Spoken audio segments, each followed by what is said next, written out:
민주당이 당연히 승리해야 되는데 선거의 달인 아니십니까? 의원님은 어떻게 보시는지 고견을 한번 부탁드립니다. 예, 이번 이제 6월 지방선거가 어떻게 보면 이제 문재인 정부에 대한 첫 번째 평가가 되는 그렇죠. 선거고요. 굉장히 중요한 선거입니다. 그리고 지역주의를 극복할 수 있는 아주 역사적인 선거가 되는 것이고요. 그렇게 되면은 이제 제가 보기엔 정계 개편의 서막이 또 시작되는 굉장히 의미가 큰 그런 선거라고 지금 생각을 하고 있습니다. 이제 앞으로도 많은 걸 여쭐 텐데 근황에 관련해서 좀 몇 가지 여쭤보고 싶습니다. 개헌 이슈로 지금 뜨겁지 않습니까? 벌써 2018년이 됐는데요.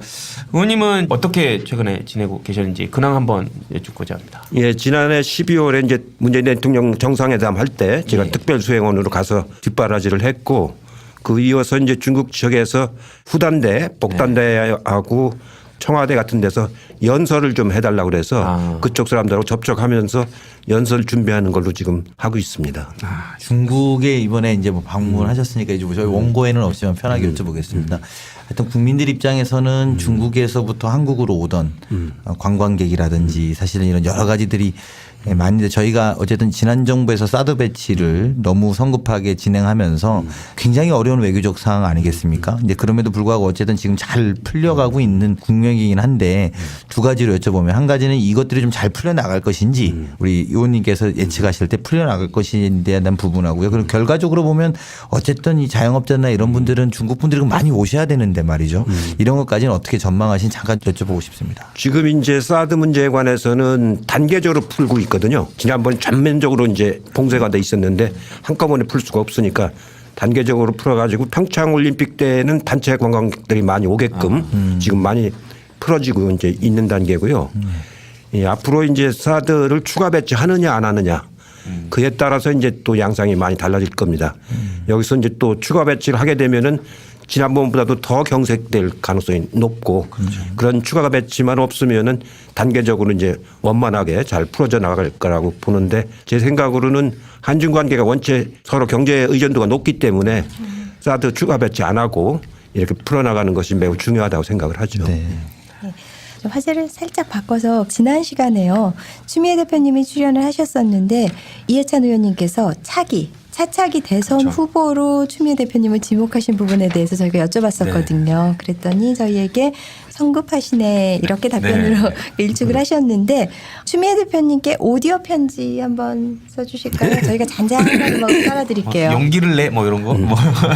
추미애 대표님하고는 벌써 이제 같이 정치를 한 지가 오래됐어요. 96년에 들어오셨으니까 22년이 됐죠. 22년이 됐는데 눈빛만 봐도 아세요. 아마 임기를 마치는 유일한 당대표가 될 겁니다. 그동안에 한 20년 동안 임기를 제대로 마친 당대표가 없었거든요. 네. 예, 이번에 처음 임기를 마치시는 것 같고 에피소드를 하나 말씀드리면은 12년도에 전당대회를 하러 전국을 다닐 적에 제가 이제 농담 삼아서 아가씨 그랬거든요. 자기는 아줌마라고 자꾸 막 강연을 하는데 무슨 아가씨가 아줌마라고 하느냐고. 근데 실제로 버스를 타고 전국을 다니는데 집에 있는 파출부한테 냉장고에 뭐가 있고 막 읊는데 진짜 아줌마는 아줌마 다 깨고 계시는 거 다 깨고 있더라고요. 그래서 농담으로 하고 다녔는데 당을 맡아가지고 이제 지난번 대선에서 승리를 했고 이번에 이제 지방선거를 잘 이끌고 나면 유종의 미가 걷어지는 거거든요. 그렇게 해서 이 임기를 마치는 아주 유일한 당대표로서 역할을 잘 해주시기를 진심으로 기대를 하고 그때 가면 제가 술 한잔 사겠습니다. 이해찬 의원님께 이제 여쭤보고 싶었던 게 프로필과 이력 저도 개인적으로 이해찬 의원님이라고 불러야 될지 이해찬 총리님이라고 불러야 될지 갈등이 될 정도로 이력이 많으신데 주변에서는 이해찬 의원님을 정치 구단이라고 표현하는 거에 대해서 어떻게 생각하시나요? 제가 아마추어로 바둑은 아마추어 3단입니다. 정치는 9급 정도 됩니다. 9급 정도. 겸손하시게. 겸손한 말씀을. 구단이라는 거는 거의 이제 김대중 대통령처럼 그런 경지에 가신 분들 구단이라고 하는 거지 요새는 막 인프레가 돼가지고 아무나 구단이라고 했으니까. 구단이. 그러면 총리님께 이해찬 의원님께 분위기를 좀 바꿔서 좀 여쭤보겠습니다. 방금 말씀 올린 대로 여러 가지 이해찬 의원님에 관련된 키워드를 가지고 말씀을 좀 나눠볼 텐데요. 저희들이 키워드를 말씀을 드리면 가장 먼저 떠오르시는 에피소드 같은 거 편하게 한번 말씀해 주시면 좋을 것 같습니다. 시작하겠습니다. 제가 사실은 이해찬 의원님하고 같이 국토인데요.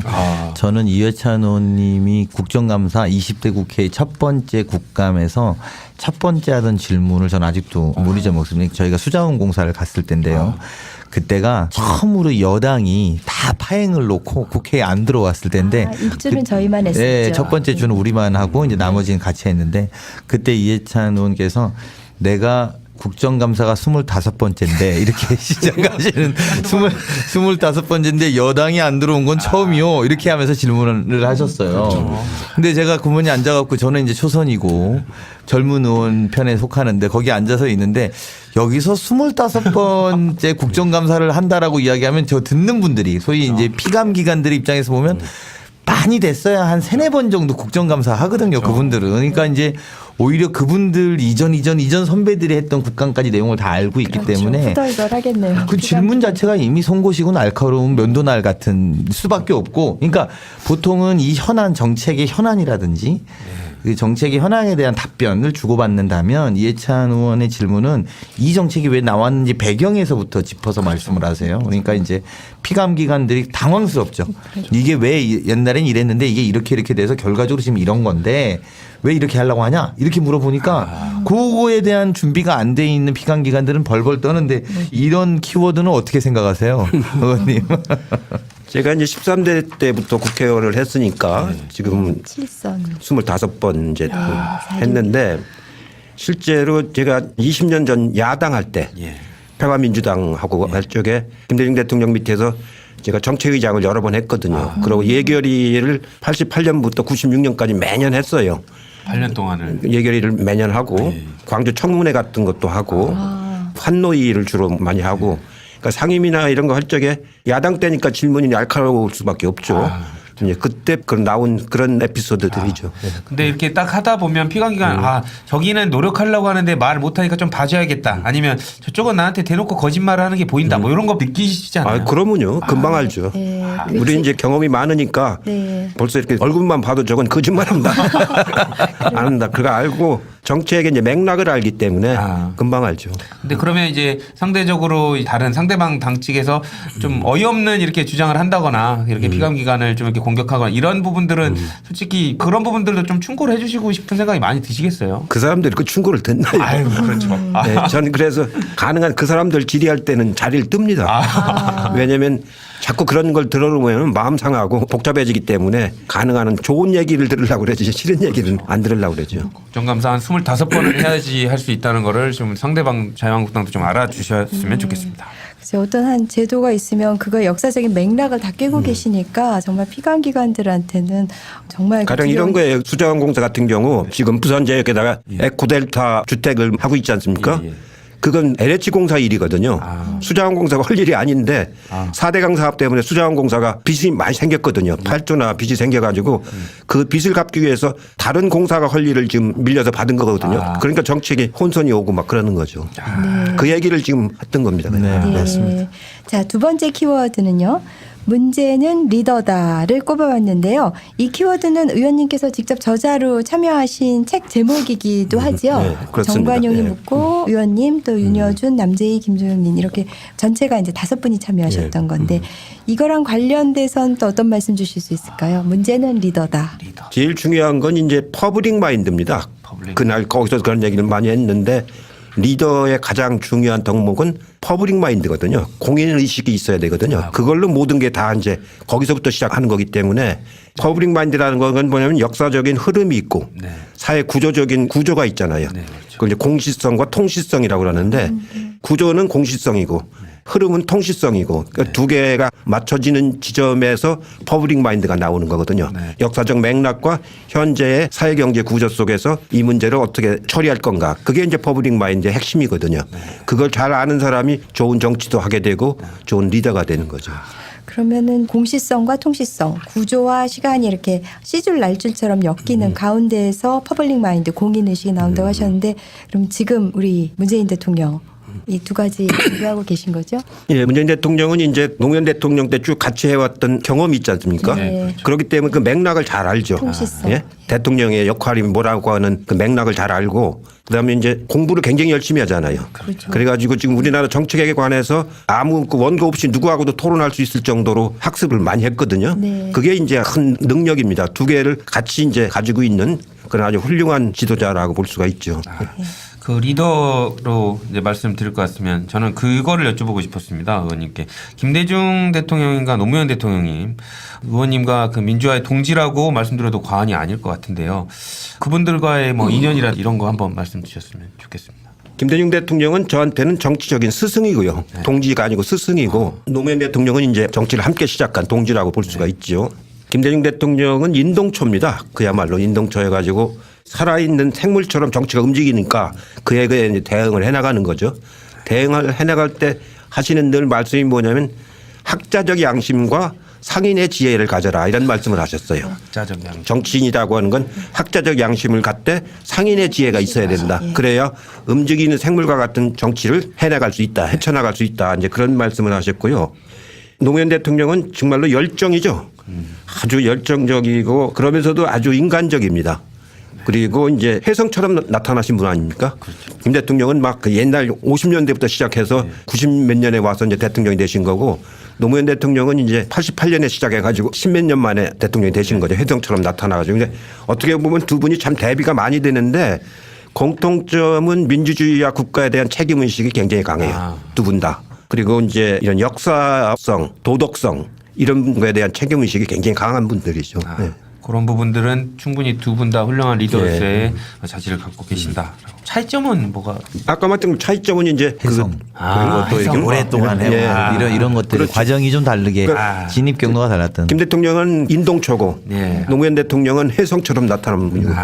네, 키워드 토크로 이해찬 의원님의 인간적인 매력을 한껏 느끼셨다면요. 이번엔 더 리얼한 토크가 되겠습니다. 민주당의 기획전략통이 바라보시는 지방선거에 대한 전망 그리고 대한민국의 다양한 정치적 현안에 대해서 말씀을 들어보도록 하겠습니다. 얼마 전에 이제 민주연구원과의 대담 프로그램에 출연하셔서 사실 뭐 지난해 말에도 언급을 하셨었는데 우리가 4번이고 5번이고 연속으로 집권을 해야 효과가 있다. 뭐 이런 취지도 말씀을 주셨는데 민주당 20년 집권에 관련된 주장이었습니다. 어떤 이유 때문인지 이런 주장을 하셨는지 간단히 여쭤도 될까요? 예, 저는 이명박 정권 들어오면서 국민의 정부 참여정부 정책이 무너지는 것을 보면서 굉장히 가슴이 아팠었어요. 10년 동안 아주 정성들여 쌓아오는 것들이 하루아침에 그냥 무너지는 걸 봤기 때문에 특히 이제 금강산 폐쇄하고 개성공단 폐쇄하고 그게 우리가 얼마나 말하자면 염원이었었습니까? 그게 그냥 하루아침에 무너지는 걸 보고 아, 이제는 정책을 되돌릴 수 없을 정도로 뿌리를 내리게끔 해야 되겠다. 그렇게 하려면은 시간이 있어야 되고 적어도 한 20년간의 시간은 있어야 정책에 뿌리를 내리거든요. 제가 교육부 장관 할 때 했던 BK20이라는 정책이 있었는데 그게 20년이 좀 넘었어요. 그러니까 그건 안 흔들리거든요. 지금도 하죠. 네, 지금도 BK21은 하죠. 하죠. 그런 정책이 다 그렇습니다. 정책이 다 그런 것처럼 그래야 만약 후퇴하지 않고 계속 유지가 될 수 있는 거거든요.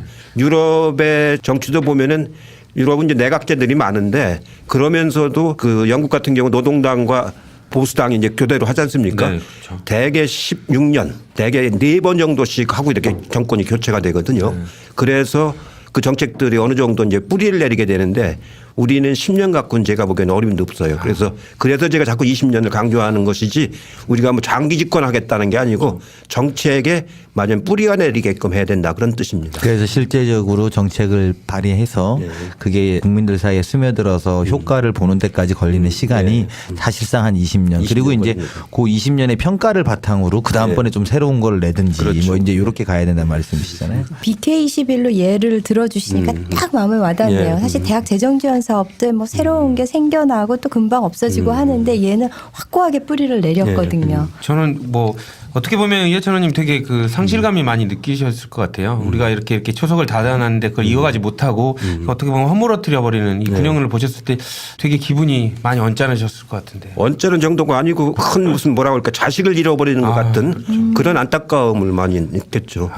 속상하셨을 것 같습니다. 이게 제가 좀 다른 질문, 워낙 궁금한 게 많아서 아까 이제 그 이번 지방선거에 우리 이해찬 의원께서 말씀하시는 세 가지는 첫 번째는 문재인에 대한 평가이다. 첫 번째 평가다. 그리고 두 번째는 지역주의 타파에 대한 어떤 가능성과 얼마만큼 가능한지를 보는 장이 될 것이다.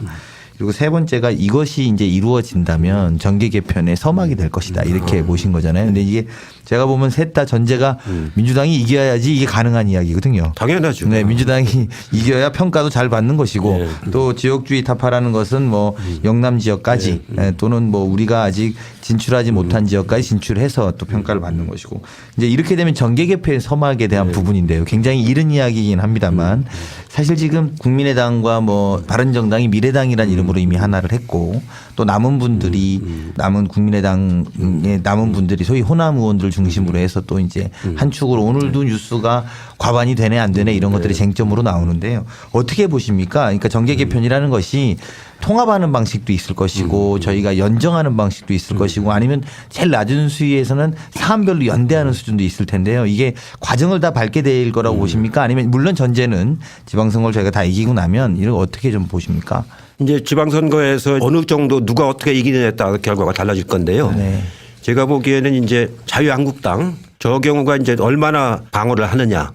그 홍준표 대표는 이제 6개를 방어하겠다고 그랬잖아요. 그 주장대로 6개가 되느냐 아니면 그보다 훨씬 더 축소되느냐. 그에 따라서 자유한국당 내부 사정이 좀 복잡해질 거 아닙니까? 네. 어떻게 보면 홍 대표 체제도 동요가 올 거고 당은 이제 표류할 가능성이 높아지는 거죠.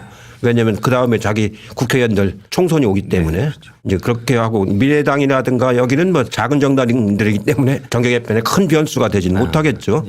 이제 우리 당 같은 경우는 이제 지역주의를 극복해서 부산, 경남 같은 데를 우리가 이제 확보한다라든가 거기가 3당 합당하면서 지역주의가 훨씬 강화됐던 거거든요. 그렇죠. 그 원래의 그 지역을 우리가 이제 다시 회복하면은 지역주의가 많이 완화가 되면서 여러 가지 큰 틀의 정계 개편의 바탕을 이룰 수가 있는 거죠. 그래서 저는 제일 역점을 두는 것이 부산, 경남 쪽에서 우리가 반드시 이기는 게 굉장히 중요하다. 그렇지 않으면은 아까 말한 자유한국당 사람들이 더 이제 기세등등할 가능성이 높기 때문에 그 부분을 굉장히 역점을 둬야 된다 이렇게 생각을 하고 이제 있습니다. 핵심은 어쨌든 그러면 이제 다른 뭐 작은 정당은 빼고 자유한국당의 소위 영남 기반을 이번에 얼마나 해체시키느냐. 예. 그게 이제 핵심이라고. 핵심이죠. 그렇게 보면은 사실 일부에서 한국당 의원들 사이에서는 이미 홍준표 체제는 6월 달 이후에 없다. 이렇게 생각하고 그 다음 대비를 본인들이 이제 예. 국회의원을 유지하는 거에 따라서 준비하고 있기도 한데요.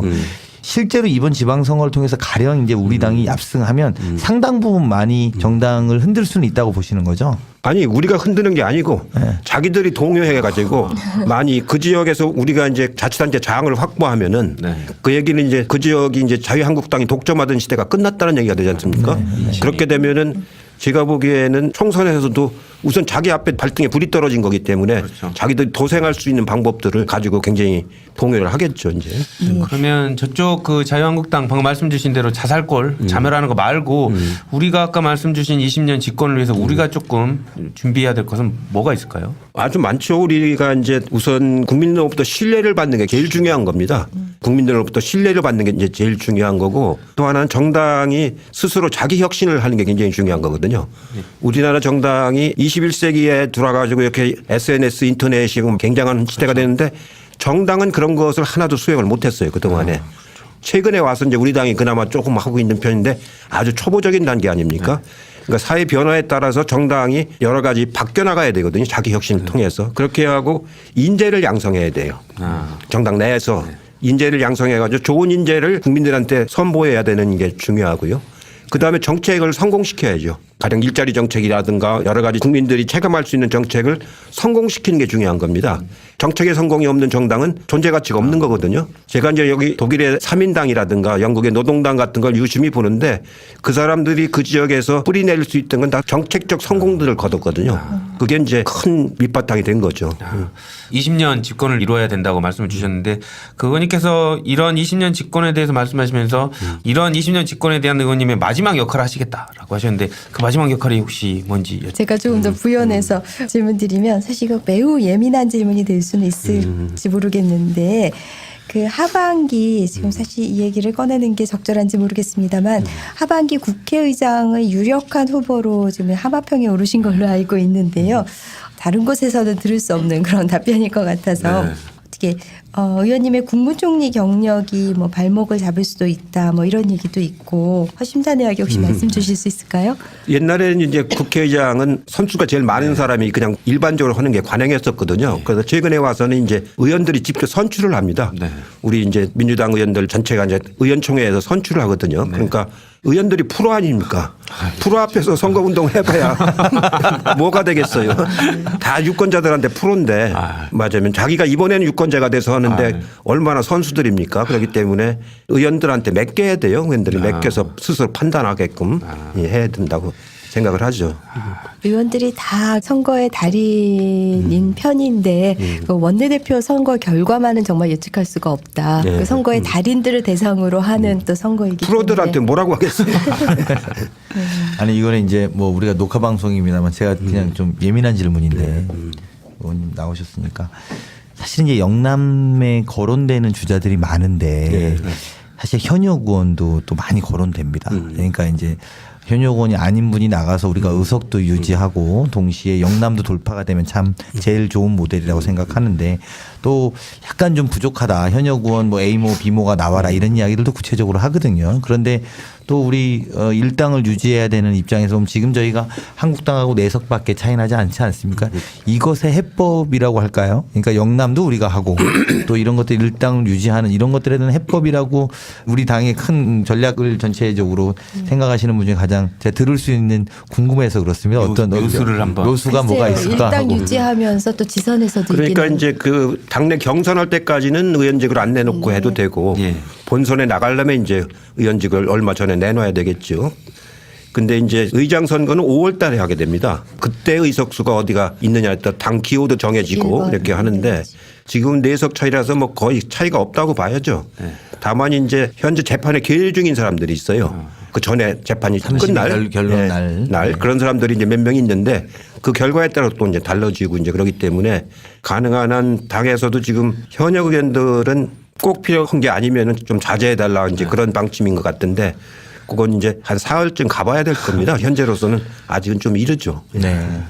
의원님께서 이제 팟캐스트도 자주 나오시고 뭐 항상 나오시면 사이다 발언으로 되게 당원들에게 만족을 주시는데 지난번 대선이 끝난 다음에 김어준의 팟캐스트 등에 나오셔가지고 문재인 대통령을 만든 1등 공신이 바로 나다 이렇게 말씀하신 걸로 알고 있는데 아니에요. 그건 아닙니까? 그 거꾸로 얘기하면 그렇군요. 그건 나라고 한 적이 한 번도 없고 오히려 그때 나가서 제가 문재인 후보를 따라다녔다고 그래요. 사죄드립니다. 좀 연결해서 여쭤보면 아까 그 말씀도 올렸었는데 이명박근혜 정부 9년 동안 있으면서 지난 정부의 기초를 닦았던 게 허물어지는 걸 보셨잖아요. 그리고 나서 그 허물어지는 마지막 박근혜 정권이 탄핵 국민의 심판으로서 딱 물러가는 거 보셨을 때 감회가 남다르셨을 것 같아요. 예, 그러면요. 저는 이제 대학교 1학년 때 입학했을 때 바로 유신이 났어요. 그러니까 그때부터 이제 학생운동을 시작해가지고 지금까지 왔는데 박정희 대통령 박근혜로 이어지는 악연 그게 한 45년 만에 끝이 났던 거거든요. 그래서 역사라는 게 참 이렇게 바뀔 수 있구나 하는 그런 것도 느끼면서도 어떻게 보면 한 시대가 마감이 됐구나. 이제 냉전을 이용해서 정치하던 그런 시대가 이제 마감이 됐구나 하는 그런 느낌을 많이 받았죠. 근데 아직도 한국당이 뭐 오늘도 아까 말씀하신 것처럼 아직도 색깔로 나고 이거 언제까지 할까요? 그냥 큰 전방에서 보면 이제 마지막 발악이라고 봐야 됩니까? 아니면 계속 할 거라고 보세요? 다른 걸 이 사람들이 공격할 소재를 못 찾는 것 같아요. 그러다 보니까 입에 뱉죠 그게 아주 체질화돼 가지고 뱉는데 이미 냉전 시대는 끝난 지가 오래됐지 않습니까? 그리고 그런 것이 정치적으로 안 통한다는 걸 우리가 많이 경험을 했잖아요. 옛날 북풍도 안 통했지 않습니까? 그렇습니다. 그리고 2010년도 지방선거 때 인천 앞바다에서 천안함이 폭발을 했잖아요. 그렇게 했는데도 송영길 시장이 당선됐지 않습니까? 네. 그런 것처럼 이제 그런 시대가 끝났는데 아까 말한 역사 의식이 없기 때문에 그런 게 이제 어떻게 보면 만년 야당하려고 그러는 것 같아요. 그 말씀 주신 대로 지금 45년 동안 그 지긋지긋한 이런 역사의 흔적들이라든지 적폐를 조금 정리해 나가고 있는데 현 정부 적폐 청산에 대해서 야당 층이 되게 반발하고 있습니다. 뭐 지금 적폐 청산의 방향이라든지 이런 거에 대해서 어떻게 생각하시는지. 예, 뭐 큰 방향은 잘 잡혔다고 봅니다. 잘 잡혔는데 다만 이제 우리가 신중해야 될 게 경중을 잘 가려야 돼요. 중요한 거를 중심으로 해야지 건수만 많다고 되는 게 아니거든요. 그리고 더 중요한 건 대안을 만들 줄 알아야죠. 이렇게 해서 공수처를 만든다라든가 검찰 내부에 요새 비리가 많이 나오지 않습니까? 그걸로 끝나버리면 안 되고 공수처를 만들어서 대안을 제시한다라든가 또 특활비 같은 경우를 거기서 끝내는 게 아니고 특활비를 관리할 수 있는 체계를 만들어준다라든가 이런 항상 대안을 제시하는 것이 굉장히 중요한데 아직 대안 제시 노력은 좀 부족한 게 아닌가 생각이 들어요. 대안 관련된 부분들은 조금 더 뒷받침이 돼야 된다. 예. 그러면 그 방금 말씀 주신 지금 국정운영 과제 중에서 100대 국정 과제가 있지 않습니까? 네. 요거는 정부의 노력만이 아니라 국회에서 조금 뒷받침해 줘야 되겠다라는 현안이 있다면 뭘로 꼽으실 수 있으실까요? 가장 중요한 게 일자리 창출과 사회적 대타협이죠. 근데 일자리는 우리 청년들처럼 이렇게 굉장히 절망에 빠져 있지 않습니까? 그런 일자리를 많이 공급하고 공정하게 공급하는 게 이제 제일 중요한 일이고 이 마침 노사정 협의체가 지금 이제 처음으로 진행이 됐는데 이것도 10년 만에 지금 맞습니다. 10년도 더 됐죠. 네, 네, 근데 네. 제가 총리할 때도 이게 안 됐었으니까 한 20년 만에 이제 처음으로 모처럼 이제 합의가 돼서 이제 회의가 시작이 됐기 때문에 이걸 잘 살려가지고 사회적 대타협하는 사례를 만들어내야 되거든요. 그래야만이 한 발 더 사회적으로 복지 문제라든가 전진할 수가 있지 사회적 대타협을 안 하고서 성공한 나라는 없습니다. 가령 네덜란드라든가 이런 서구의 복지 국가들은 다 사회적인 대타협을 통해서 발전해 갔거든요. 그러니까 노동운동의 목표도 한꺼번에 이루는 게 아니고 사회적 대타협을 통해서 목표를 단계적으로 이뤄나가는 이런 것들을 정치적인 차원에서 뒷받침해 주는 것이 가장 중요한 일이죠. 네, 지난주에 사회적 대타협을 위한 이제 한 걸음을 내디뎠고 네. 또 우원식 원내대표가 교섭단체 대표 연설에서도 사회적 연대 기구를 이제 크게 던지셨거든요. 그래서 그 두 가지가 이제 결합되면서 좀 국민들한테 좀 좋은 메시지를 던져줬으면 하는데 좀 아쉬운 면은 그게 그렇게 크게 언론에서 부각되지는 못하는 것 같아서 좀 근데 안타까운 마음입니다. 우리 언론들이 이제 그런 거는 정치적인 이슈가 아니라고 생각하는데 사실은 그거야말로 가장 중요한 퍼블릭 이슈거든요. 그게 우리나라 앞으로 이제 복지국가로 안정돼 가느냐 못 가느냐 하는데 가장 핵심입니다. 그걸 못하고서는 못 가는 거거든요. 네. 조대진 변호사님 저 종편 나가셔서 좀 네. 많이 홍보해 주시고 제가 대변인께서도 좀 더 적극적으로 저기 논평 좀 해주세요. 알겠습니다. 그 의원님께 또 여쭤보고 싶은 게 국무총리까지 지내시지 않았습니까? 그리고 또 이제 국정의 한 핵심이셨는데 아까 말씀도 한번 간단히 여쭙지만 국민회의에서 권력의 정점이 물러난 이 모습 어떻게 보면 낯설기도 하고 감회도 좀 새롭고 뭐 이렇게 조금 지난 정권이 못했던 부분이 물러나는 건 당연하지만 그래도 이런 부분들이 모습들이 국민회의에서 바뀌는 모습 어떻게 보셨습니까? 다시는 있어서는 안 되죠. 이런 일이. 아마 있지도 않을 거고 이런 일이 오게끔 국민들이 맞으면 경계심을 늦춘 그것도 큰 책임이라고 생각을 해야죠. 이런 사람을 뽑은 것도 국민들의 책임이고 또 경계심을 안 가졌던 것도 국민들의 책임이고 또 저희 당도 큰 책임이죠. 이런 것이 앞으로는 다시는 없어야 된다고 생각을 해요. 서로 모두가 반성해야 되는 역사적인 과오다. 뭐 이렇게. 그 이해찬 의원님 하면 그 전설의 칠성 의원 정말 선거의 제왕 불패 신화 이제 관악에서 내리오선하셨고 또 세종으로 지역구 옮기셔서 이제 재선을 하셨잖아요. 아마 특별한 비결이 있으실 것 같은데요. 그러니까 개인으로서 이제 총선을 하는 그런 비결이기도 하고 또 우리가 지선에 나서는 그런 입장에서 그 후보들한테에도 적용될 수 있는 그런 비법일 것 같은데요. 아까 뭐 신뢰나 정책도 말씀을 해주셨는데 그래도 또 콕 집어서 쪽집게 가해. 비결이라는 건 없습니다. 정치라는 건 국민들로부터 평가를 받아서 하는 거기 때문에 예. 비결로 평가받는 건 아니거든요. 네. 자세로 평가를 받는 자세. 거죠. 예. 그러니까 제가 공직자들 교육할 때 늘 쓰는 말입니다만 아주 진실한 마음을 가지고 일을 해라. 그다음에 아주 성실한 자세로 일을 해라. 네. 그다음에 이 문제를 내가 해결하지만 안 된다는 절실한 심정으로 해라. 네. 진실한 마음, 성실한 태도, 절실한 심정. 이걸 전 삼실이라고 보통 그럽니다. 삼실이라고. 이건 모든 공직자가 다 가져야 되는 기본적인 자세라고 생각하는데요. 역시 선거도 마찬가지예요. 선거도 진실한 마음으로 아주 성실하게 그다음에 좋은 공약을 꼭 실현하겠다는 절실한 마음을 유권자들에게 전달을 해야 그래야 유권자들의 반응이 좋아지는 거거든요. 그것이 무슨 비결이나 그런 건 네, 없습니다. 그러니까 지금 진실, 성실, 절실 네. 이 세 가지 실을 갖춘 그런 자세를 말씀하시니까 제가 비결이라는 가벼운 용어를 썼던 것이 좀 부끄러워지기도 합니다. 진심을 전달하고 국민이 그걸 받아들이는 게 당선의 결과가 나타났다 이렇게 말씀 주시는 것 같습니다. 예를 들면 그 어떠냐면요. 제가 세종시에 갑자기 갔지 않습니까? 예, 예. 나갈 사람이 없어가지고 그때 네. 선거 등록 3일 앞두고 이제 갑자기 사진도 한 장 못 찍고 그냥 내려갔어요.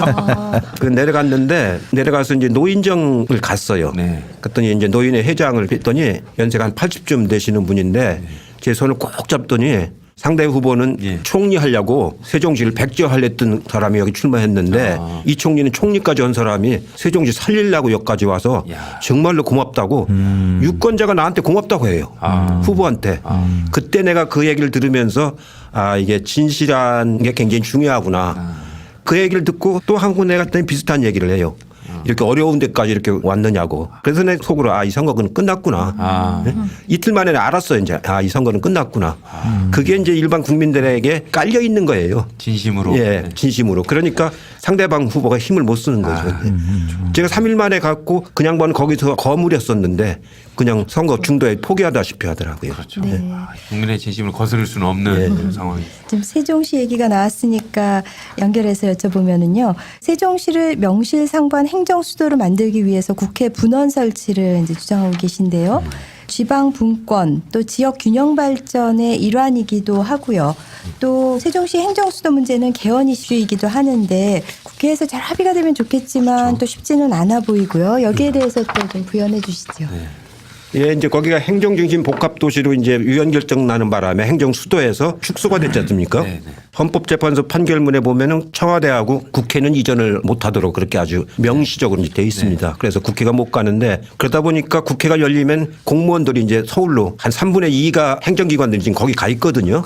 그분들이 여기는 이제 올라와야 되는 그런 엄청난 행정력의 소비, 시간 낭비 이런 것들이 많이 발생을 해서 상임위는 거기서 할 수 있도록 부처가 거기 관계된 상임위는 세종시에서 할 수 있고 본회 때는 안 올라옵니다. 본회는 통과시킨 절차이기 때문에 공무원들이 올 필요가 없죠. 그러니까 공무원들이 출장 다니질 않고 의원들이 거기 가서 하면 되는 거니까 거기에 이제 분원이라고 표현해도 좋고 아니면 세종시 국회의사당 여의도 국회의사당 그렇게 해줘야 시간 낭비가 없어지지. 상임위가 열리고 상임위가 열리고 국감이나 뭐 예. 예를 들면 법안심 그렇죠. 그런 건 거기 가서 하고 할 수 있도록 거기는 이제 국회의원들이 어느 지역에 와서도 다 2시간이면 오는 지역이기 때문에 훨씬 더 의원들한테도 쉽게 접근할 수 있는 지역이거든요. 일하는 사람 오지 말고 의원들이 가서 하면 되는 거니까. 사실 국감 때 업무 보고는 저희가 거기 가서 봤는데요. 봤죠. 예, 예. 근데 상임위를 거기서 하도록 아, 예. 예. 그렇게 하면 공무원들이 이동할 필요가 없죠. 그렇죠. 공무원들이 이동하는 뿌리는 시간이 시간이 엄청나게 많습니다. 맞습니다. 그러니까 예. 특히 국장들 이상은 세종시에 거의 붙어 있질 않아요. 맞아요. 주로 이제 국회 많이 다니고 관계기관 회의를 많이 하기 때문에 그런 낭비를 많이 줄일 수 있는 그런 차원에서 이제 국회 분원이라는 게 꼭 필요하다고 생각이 듭니다. 말씀 주신 대로 세종시 행정수도 문제는 헌법재판소에 어떤 의견이 나온 상황 아닙니까? 그렇기 때문에 개헌이 이슈인데요. 국회에서 합의를 해가지고 결정하면 좋겠지만 지금 그런 상황이 쉽지 않아서 아까 말씀 주신 대로 추미애 대표께서는 문재인 정부가 직접 나서야 된다 이런 얘기까지 하셨는데 의원님께서는 어떤 생각을 가지고 계신지.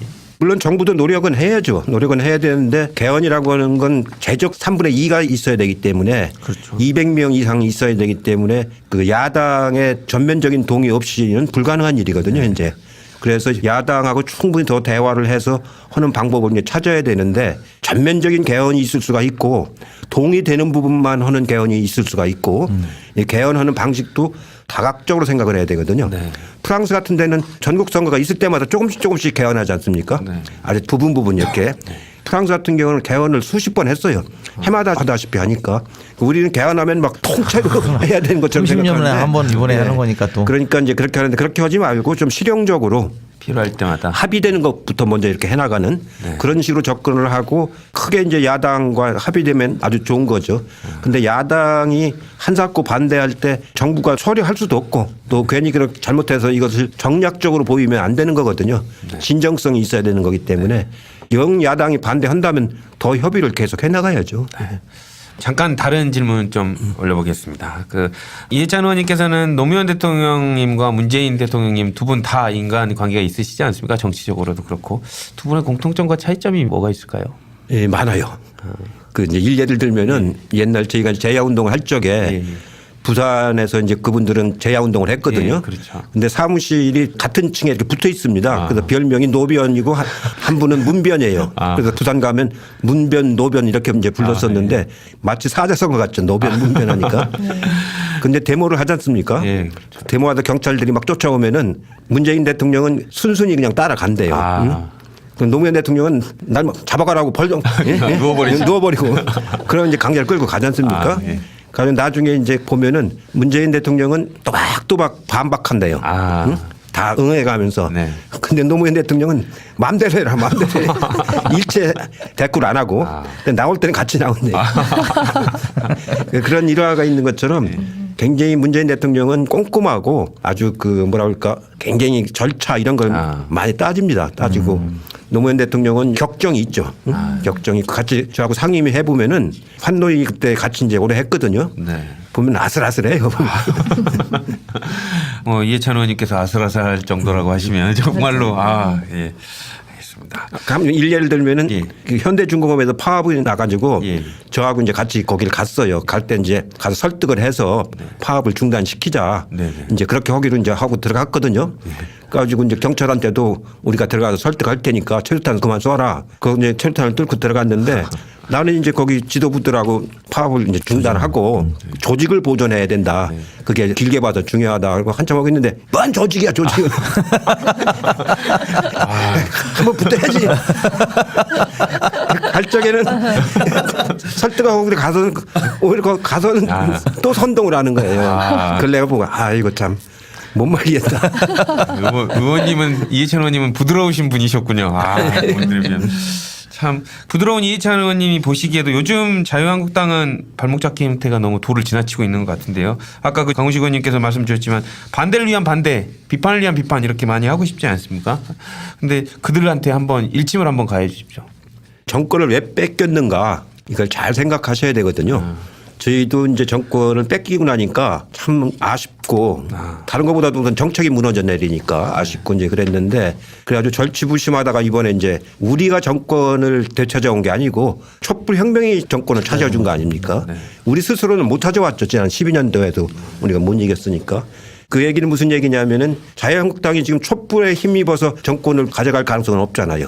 스스로 자력에 의해서 해야지. 네. 그렇게 하려면은 국민들로부터 신뢰를 받을 수 있는 정책과 인재 이런 것들 개발하는 데 주력을 해야지 자꾸 발목 잡기 가지고서는 여당이 되기는 어렵다고 생각을 해요.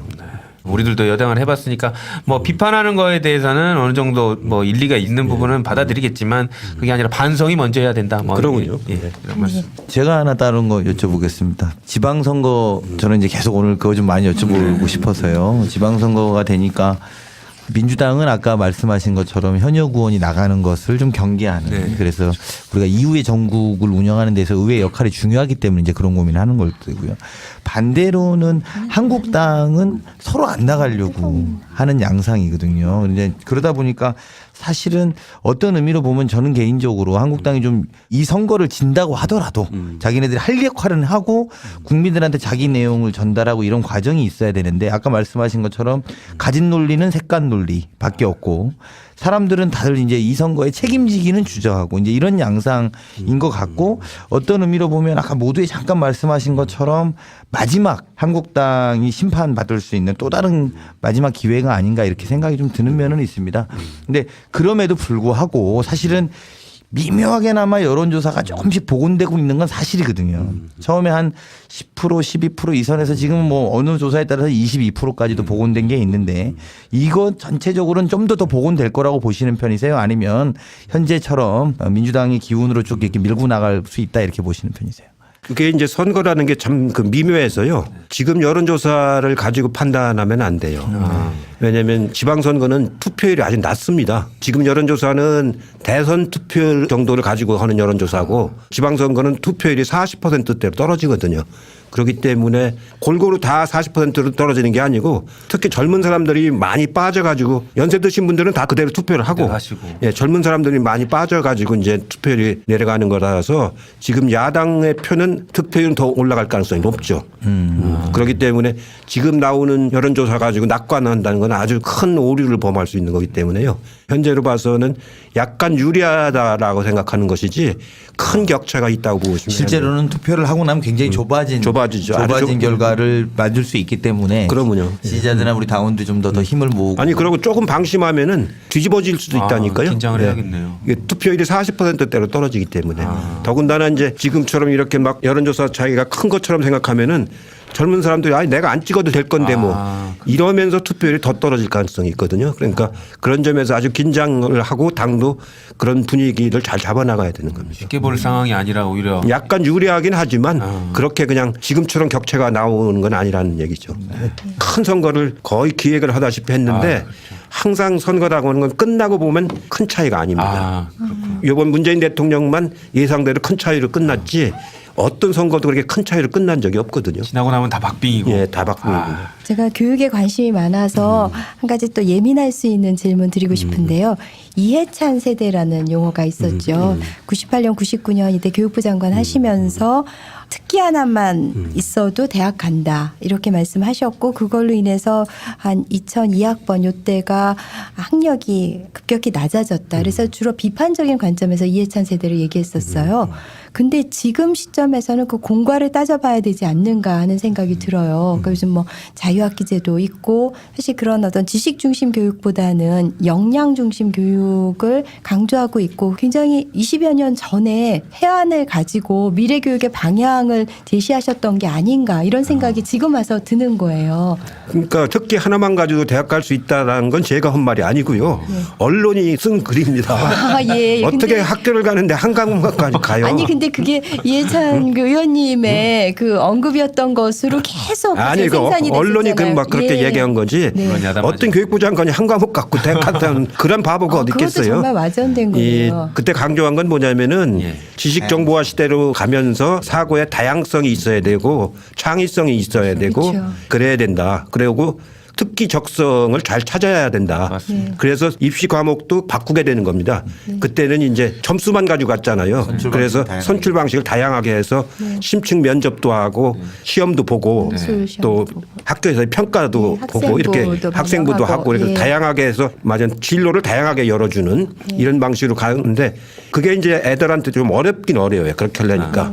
단순하게 옛날에 학력고사만 갖고 갔는데 시험만 봐면. 예, 이건 뭐 논술도 해야지 뭐 그러니까 어려우니까 이제 그런 이해찬 세대란 말이 나왔는데 오히려 거꾸로 요즘에는 이해찬 대세입니다. 그게. 맞습니다. 예. 그 제도가 잘못됐으면 벌써 없었을 거 아니에요. 그렇죠. 그러니까 여태까지 20년이 지났는데도 역시 그 제도도 지금 뿌리를 내린 거 아닙니까? 그렇죠. 예. 그렇기 때문에 정책이라는 거는 그렇게 오랫동안 뿌리를 내는 게 중요한 거거든요. 이해찬 세대 제가 이해찬 세대입니다. 예, 그래요? 보는 앞에서 20제 98학번이거든요. 그래서 제가 결과로서 보여드리겠습니다. 예, 그러면 교육 정책은 이렇게 쭉 말씀 주셨는데 지금 문재인 정권의 교육 정책은 방향 자체가 어느 쪽으로 좀 나가야 된다고 생각을 하십니까? 뭐 큰 방향은 지금 잘 가고 있다고 봐요. 큰 방향 잘 가고 있다고 보는데 문제는 좀 더 섬세해야 됩니다. 디테일해야 되거든요. 왜냐하면 교육 정책이라는 건 아주 그 민감한 사안들이 많거든요. 미묘하고 그런 것들이 많고 특히 우리 학부모들은 교육이야말로 유일하게 사회 이동 통로로 생각하지 않습니까? 네, 그렇죠. 그렇기 때문에 굉장히 민감합니다. 그러니까 그런 점에서 정책을 좀 훨씬 더 미세하게 가다듬고 그것도 이제 부모들이나 학생들이 이해하기 쉽게 그런 접근을 하는 게 굉장히 중요하거든요. 불안해하지 않게. 예, 예. 네. 제가 이제 정년 단축을 그때 했더니 교사들은 막 굉장히 반발했지 않습니까? 네. 지금 생각해 보면은 그때 정년 단축 안 했으면은 지금도 65세 어른들이 애들을 가르치는 상황이 오지 않습니까? 예, 그런 것도 자꾸 다듬어 나가야 되거든요. 네. 이해찬 대세, 이해찬 대세를 실감할 수 있는 말씀 주셨습니다. 네, 정말 20여 년 전에 교육의 방향을 아주 선구자적으로 잘 제시를 한 것 같고요. 당시에 이렇게 비판을 받았던 것은 교육 철학이 그 시대적으로는 사람들의 마음에 착근되기에 조금 좀 일찍 나왔던 게 아닌가. 그런데 이제 그만큼 이제 해안이 돋보이는 그런 방향 설정이었다는 생각이 듭니다. 네. 이거 하나 여쭤보고 싶었습니다. 그 문재인 정부의 특사 자격으로 아까 말씀 주신 대로 시진핑송 만나고 오시지 않았습니까? 실선에 이르는 정치 인생에서 과정에서 보면 많은 정치 지도자, 해외 지도자를 만나셨을 것 같아요. 제일 인상 깊었거나 좀 특징 있는 지도자 뭐 이런 에피소드 있으면 한번 말씀해 주십시오. 제가 여러 사람들 많이 만났는데 예. 제일 인상 깊은 사람은 영국의 총리를 했던 토니 블레어예요. 아, 토니 블레어. 예, 이제 그분하고는 제가 한 서너 번 만나서 대담도 하고 같이 식사도 하고 했는데 난 처음에 봤을 때 무슨 영화 배우가 들어온 줄 알았어요. 잘생겼죠. 잘생겼더구만요. 예, 예. 키도 크고. 예. 그래가지고 이렇게 얘기를 해보니까 영국의 노동당 정책을 어떻게 이제 그 만들게 됐는가, 제3의 길을 어떻게 채택하게 됐는가 그런 내용을 자세히 저한테 얘기하는데 공부를 참 많이 했더라고요. 아. 그리고 그렇게 하기 위해서 청년 당원 시절부터 정치를 시작을 했어요. 준비를. 예, 자기 청년 당원들끼리 그룹을 져가지고 도저히 이렇게 보수당한테만 정권을 맡겨서는 안 되겠다. 근데 노동당이 선배들 갖고는 도저히 정권을 차지할 것 같지가 않다. 그러니까 우리가 지금부터 시작해서 하자 해가지고 한 10년 가까이를 준비를 했어요. 준비를 해가지고 자기가 당수가 돼서 총선에서 이겨가지고 자기가 3번 하고 고든 브라운이 1번인가 2번 해서 거기도 거진 20년을 했죠. 그래가지고 영국의 노동당 정책이 지금 뿌리가 내린 거거든요. 그러고서 정권 다시 뺏겼어요. 네. 뺏겼는데 그 뿌리 내린 정책은 안 바뀌는 거죠. 네. 그런 점에서 토니 블레어가 제일 인상 깊어요. 토니 블레어. 얼굴도 잘생겼는데. 예. 그리고 정책도 잘 알고 리더십도 있고. 우리도 사실은 그런 논쟁과 쟁점이 진보 진영에 좀 있지 않았습니까? 있죠. 소위 이제 예. 제3의 길. 그러면요. 지금 이제 원체 지난 9년 동안 정부를 확 뒤로 후퇴시켜 놔서 지금 이제 문재인 정부가 적폐청산의 과정으로 어느 정도 정상화되면 또 다른 더 미래를 내다보는 큰 새로운 길을 또 열어야 되는데 의원님께서 그런 길을 좀 한번 열 준비를 해 주시는 건 후배들이나 후배 정치인들이 볼 때는 저희들은 아직 그런 거에 단견이니까요. 그런 지금 준비는 따로 안 하세요? 우리는 이제 이 분단 속에서 온 여러 가지 이제 이데올로기적인 압박 이런 그다음에 레토릭 이런 것들이 많지 않습니까? 그래서 그런 얘기가 하기 어려운데 사실은 민주당의 정책이라는 것은 그 영국이나 독일의 3인당이나 노동당에 비하면 훨씬 더 보수적입니다. 민주당을 진보라고 생각하면 그건 어림도 없는 얘기예요. 그렇죠. 우리는 중도도 안 돼요 지금. 맞으면 우파 중에서 약간 중도 우파라고 봐야 됩니다. 중도 우파. 저쪽 자유한국당은 무슨 파라고 할 것도 없어요. 그렇기 때문에 우리가 훨씬 더 지금보다는 약간 더 진보적인 그쪽으로 이제 더 발전시켜 나가야 됩니다. 그걸 하기 위해서 아까 말씀드린 사회적 대통합 이것이 바탕이 되는 거거든요. 그거 없이는 안 되는 거거든요. 이 질문은 진짜가 나타나다 시즌 4에 출연하시는 모든 분들에게 공통적으로 드리는 질문인데요. 마지막으로 이해찬에게 정치란 무엇인지 정치란 땡땡땡땡 한마디로 임팩트 있게 말씀 부탁드립니다. 정치란 뭐뭐다. 뭐뭐뭐뭐다. 정치는 뭐라고 그럴까요? 국가와 역사한테 책임을 지는 결단입니다. 책임을 지는 결단. 국가와 역사 앞에서 책임을 지는 결단인 거거든요. 의원님 좀 더 재밌게 해주실 수는 없어요? 좀 이렇게 한마디로 줄여주시거나 이게 예능감을 너무 살리셔서. 너무 이 우리가 알고 있는 정치의 원론인데 결단이다 보다 뭐 좀 재밌는 건 없으세요? 의원님이 한번 고민해 주세요. 이럴 때 젊은 사람들이 또 환호할 수 있는 건데. 처음에 이제 TV에서 뵐 때는 되게 막 엄하시고 이럴 줄 알았는데 조금 풀리시니까 되게 이제 분위기가 나오는 거. 한 시간 녹음을 더 할까요? 다음에 국감장에 한번 와봐요. 엄청 엄하세요. 국감장에선. 이 정치는 그 뭐라 그럴까요? 저는 이제 오래 했지 않습니까? 네. 오래 할 때마다 제일 어려운 건데 끊임없이 파도 타기 하는 것 같아요. 아, 정치는 파도 타기다. 네, 끊임없이 좋아. 계속 그런 파도가 밀려온다고요. 도전이 오고. 예, 잠시도 쉬지 않습니다. 하나 해결하고 나면 또 오고 하다가 어떤 때는 물에 빠져서 물 먹기도 하고 또 헤쳐 나와서 또 파도 타기. 쭉 제가 이렇게 해보면은 한 번도 이렇게 순조로울 때가 없습니다. 뭔가 하나 터져야지 되는 게 정치다. 파도 타기예요, 파도 타기. 네. 물도 빠져서 물도 먹고 또 어렵게 올라갔다고 늘 잘 타는 것도 아니고 아니고. 또 물 또 먹을지도 모르고 올라갈 때가 있으면 내려갈 때도 있고. 우리 당은 윈드서핑 하는 것처럼 이렇게 즐기면서 갈 수 있으면 좋겠습니다. 아 정말 진짜 뵙고 싶었고 제가 뭐 유튜브에서도 의원님 뭐 동영상을 즐겨서 일부러 찾아봅니다. 뭐 속 시원한 말씀들 너무 많이 해주셔야 되는데 시간 관계상 이제 이해찬 의원님을 보내드려야 될 것 같습니다. 네 마무리할까요? 그 의원 처음에 하신 게 1988년도죠. 제 초등학교 3학년입니다. 벌써 30년이 되셨는데 여전히 저희의 정치의 배들보로 지금 중심을 잡아주시고 계시고 문재인 정부의 성공을 위해서도 열심히 노력해 주시는 이해찬 의원님 너무 감사의 말씀을 드립니다. 오늘 너무 감사드립니다. 네, 그 지방선거가 다가올수록 선거의 제왕이신 이해찬 의원님께 고견을 드려야 할 일이 많을 것 같아요. 다음에도 또 꼭 출연해 주실 거죠? 예, 그러겠습니다. 네, 저희 민주당이 아마 이렇게 높은 지지율을 잇는 철학적 근거를 오늘 찾아뵙는 시간이었던 것 같다. 저는 이렇게 생각 들고요. 이런 바탕으로 저희 젊은 의원들뿐만 아니라 또 지지자분들도 함께 힘내셔서 우리 지방선거 꼭 승리하는 승리로 보답하겠다라는 약속으로 오늘 방송 마무리할까 합니다. 있었는데 그게 20년이 좀 넘었어요. 그러니까 그건 안 흔들리거든요. 지금도 하죠. 네, 지금도 BK21은 하죠. 하습니다. 네. 그런 정책이 다 그렇습니다. 정책이 다 그런 것처럼 그래야 만약 후퇴하지 않고 계속 유지가 될 수 있는 거거든요. 유럽의 정치도 보면은 유럽은 이제 내각제들이 많은데 그러면서도 그 영국 같은 경우 노동당과 보수당이 이제 교대로 하지 않습니까? 네, 그렇죠. 대개 16년, 대개 4번 정도씩 하고 이렇게 정권이 교체가 되거든요.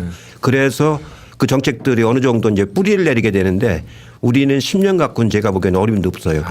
그래서 제가 자꾸 20년을 강조하는 것이지 우리가 뭐 장기 집권하겠다는 게 아니고 정책에 맞은 뿌리가 내리게끔 해야 된다 그런 뜻입니다. 그래서 실제적으로 정책을 발의해서 그게 국민들 사이에 스며들어서 효과를 보는 데까지 걸리는 시간이 사실상 한 20년. 그리고 20년 이제 걸립니다. 그 20년의 평가를 바탕으로 그 다음번에 좀 새로운 걸 내든지 뭐 이제 이렇게 가야 된다는 말씀이시잖아요. BK21로 예를 들어주시니까 딱 마음에 와닿네요. 사실 대학 재정지원 사업들 뭐 새로운 게 생겨나고 또 금방 없어지고 하는데 얘는 확고하게 뿌리를 내렸거든요. 저는 뭐 어떻게 보면 이해찬 의원님 되게 그 상실감이 많이 느끼셨을 것 같아요. 우리가 이렇게 초석을 닫아놨는데 그걸 이어가지 못하고 어떻게 보면 허물어뜨려 버리는 이 군형을 보셨을 때 되게 기분이 많이 언짢으셨을 것 같은데. 언짢은 정도가 아니고 큰 무슨 뭐라고 할까 자식을 잃어버리는 것 같은 그런 안타까움을 많이 느꼈죠. 속상하셨을 것 같습니다. 이게 제가 좀 다른 질문, 워낙 궁금한 게 많아서 아까 이제 그 이번 지방선거에 우리 이해찬 의원께서 말씀하시는 세 가지는 첫 번째는 문재인 대한 평가이다. 첫 번째 평가다. 그리고 두 번째는 지역주의 타파에 대한 어떤 가능성과 얼마만큼 가능한지를 보는 장이 될 것이다. 그리고 세 번째가 이것이 이제 이루어진다면 정계 개편의 서막이 될 것이다. 이렇게 보신 거잖아요. 근데 이게 제가 보면 셋 다 전제가 민주당이 이겨야지 이게 가능한 이야기거든요. 당연하죠. 네, 민주당이 이겨야 평가도 잘 받는 것이고 또 지역주의 타파라는 것은 뭐 영남 지역까지 또는 뭐 우리가 아직 진출하지 못한 지역까지 진출해서 또 평가를 받는 것이고 이제 이렇게 되면 정계 개편의 서막에 대한 부분인데요. 굉장히 이른 이야기이긴 합니다만 사실 지금 국민의당과 뭐 바른정당이 미래당이라는 이름으로 이미 하나를 했고 또 남은 분들이 남은 국민의당의 남은 분들이 소위 호남 의원들 중심으로 해서 또 이제 한 축으로 오늘도 뉴스가 과반이 되네 안 되네 이런 것들이 쟁점으로 나오는데요. 어떻게 보십니까? 그러니까 정계 개편이라는 것이 통합하는 방식도 있을 것이고 저희가 연정하는 방식도 있을 것이고 아니면 제일 낮은 수위에서는 사안별로 연대하는 수준도 있을 텐데요. 이게 과정을 다 밟게 될 거라고 보십니까? 아니면 물론 전제는 지방선거를 저희가 다 이기고 나면 이걸 어떻게 좀 보십니까? 이제 지방선거에서 어느 정도 누가 어떻게 이기느냐에 따라 결과가 달라질 건데요. 네. 제가 보기에는 이제 자유한국당 저 경우가 이제 얼마나 방어를 하느냐. 그 홍준표 대표는 이제 6개를 방어하겠다고 그랬잖아요. 그 주장대로 6개가 되느냐 아니면 그보다 훨씬 더 축소되느냐. 그에 따라서 자유한국당 내부 사정이 좀 복잡해질 거 아닙니까? 네. 어떻게 보면 홍 대표 체제도 동요가 올 거고 당은 이제 표류할 가능성이 높아지는 거죠. 농담 삼아서 아가씨 그랬거든요. 자기는 아줌마라고 자꾸 막 강연을 하는데 무슨 아가씨가 아줌마라고 하느냐고. 근데 실제로 버스를 타고 전국을 다니는데 집에 있는 파출부한테 냉장고에 뭐가 있고 막 읊는데 진짜 아줌마는 아줌마 다 깨고 계시는 거예요. 다 깨고 있더라고요.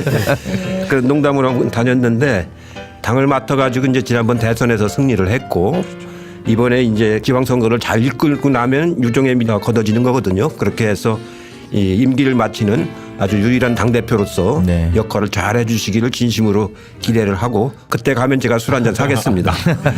이해찬 의원님께 이제 여쭤보고 싶었던 게 프로필과 이력 저도 개인적으로 이해찬 의원님이라고 불러야 될지 이해찬 총리님이라고 불러야 될지 갈등이 될 정도로 이력이 많으신데 주변에서는 이해찬 의원님을 정치 구단이라고 표현하는 거에 대해서 어떻게 생각하시나요? 제가 아마추어로 바둑은 아마추어 3단입니다. 정치는 9급 정도 됩니다. 9급 정도. 겸손하시게. 겸손한 말씀을.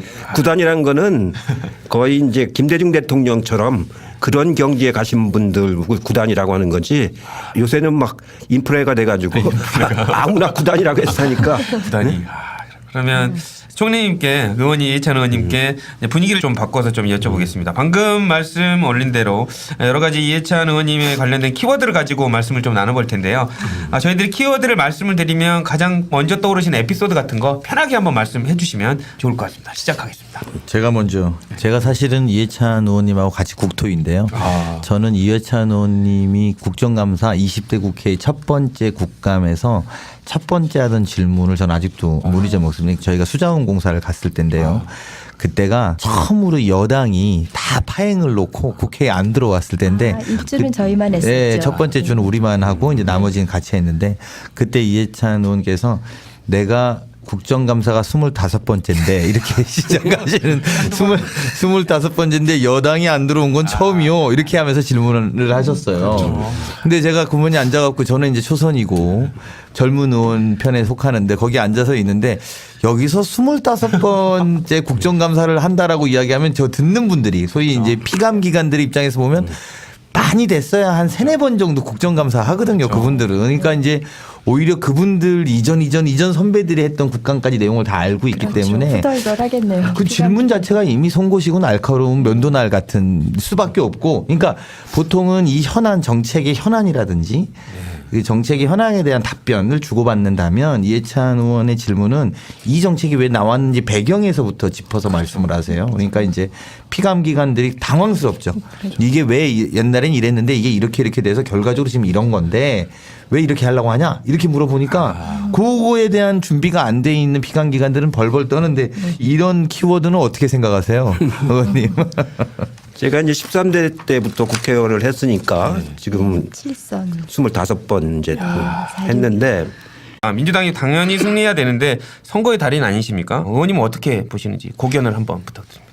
예, 이번 이제 6월 지방선거가 어떻게 보면 이제 문재인 정부에 대한 첫 번째 평가가 되는 그렇죠. 선거고요. 굉장히 중요한 선거입니다. 그리고 지역주의를 극복할 수 있는 아주 역사적인 선거가 되는 것이고요.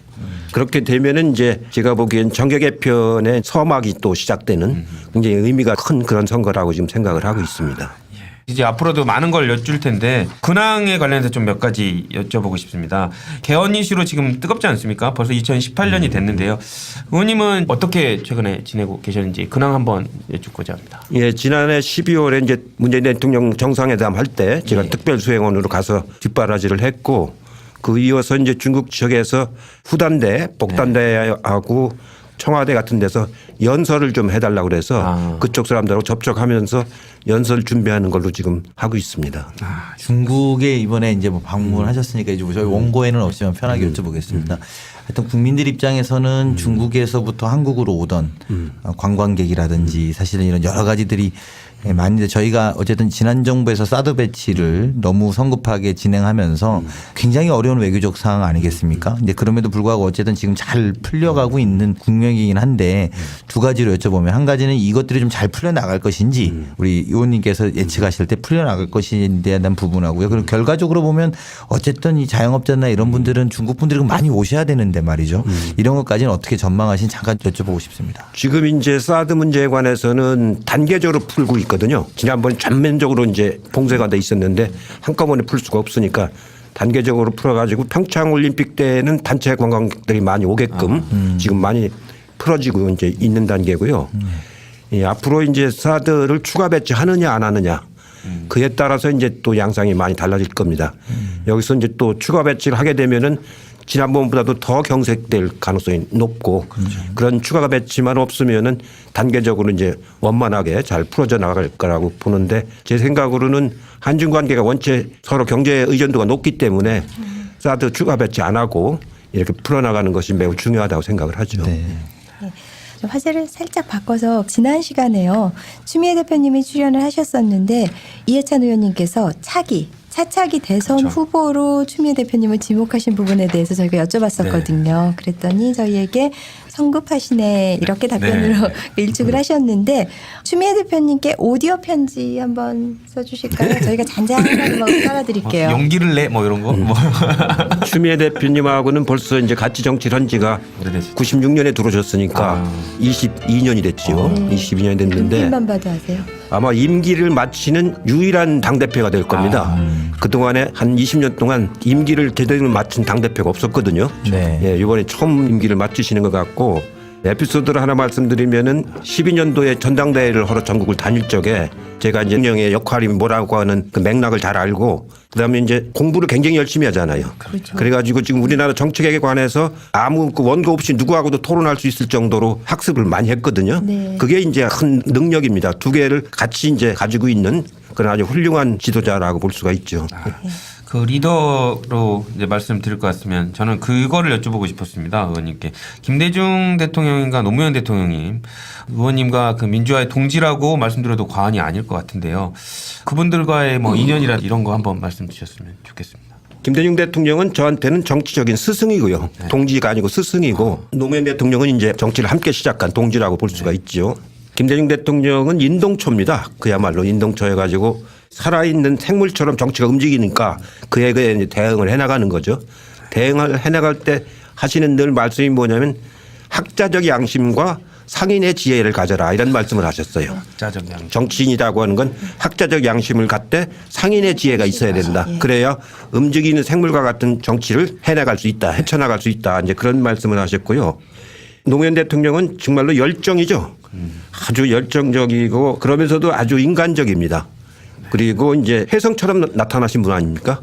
김 대통령은 막 그 옛날 50년대부터 시작해서 90 몇 년에 와서 이제 대통령이 되신 거고 노무현 대통령은 이제 88년에 시작해가지고 10몇 년 만에 대통령이 되신 거죠. 혜성처럼 나타나가지고. 근데 어떻게 보면 두 분이 참 대비가 많이 되는데 공통점은 민주주의와 국가에 대한 책임의식이 굉장히 강해요. 두 분 다. 그리고 이제 이런 역사성, 도덕성 이런 거에 대한 책임의식이 굉장히 강한 분들이죠. 네.